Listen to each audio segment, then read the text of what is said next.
In this lesson, we are going to learn how to use algebraic equations in solving number pattern problems. Do you remember our function topic, where we worked with input and output numbers and where we represented those numbers in a table and in a graph? So how can we use algebraic equations to solve number pattern problems? Here is a number pattern: 15, 13, 11, 9, 7. We want to know, what would the 100th number be in this pattern? Let's first revise. Do you remember Zoot when we did functions? We used a rule such as 5x plus 20. Then we had a table with the input numbers and output numbers. The input numbers was represented by x, and x would then be the independent variable. Then to get the output numbers, we used the rule and we used substitution. The output numbers was also called the function values and is represented by y. The output numbers will be the dependent variable. So what is the term value of the 100th term?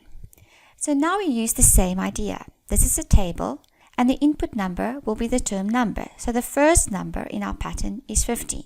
That's the term number. The second number in our pattern is 13. So the term number is like the input number and the term value is like the output number. We notice in our pattern that there's a constant difference. We have to subtract 2 every time to get the next number. We can say we subtract 2 or we add a negative 2. And we are way too lazy to write it out until we get the 100th term. So what do?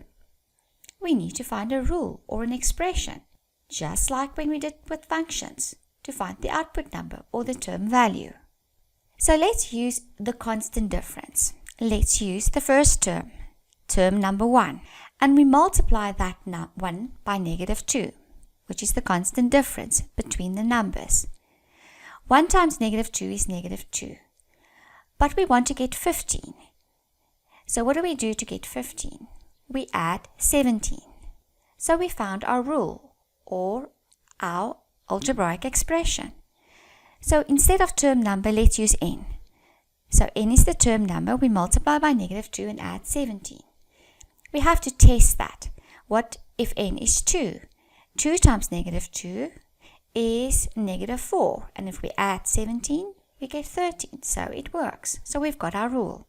So what is the term value of the 100th term? Let's use our rule. N is the term number times negative 2 plus 17 must give me the term value.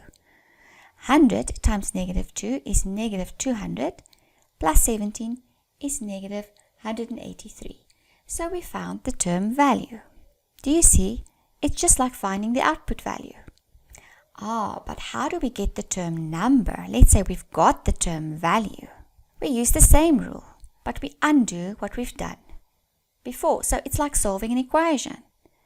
So we've got our rule, but our term value is now 9. So we work backwards. Instead of adding 17, we subtract 17.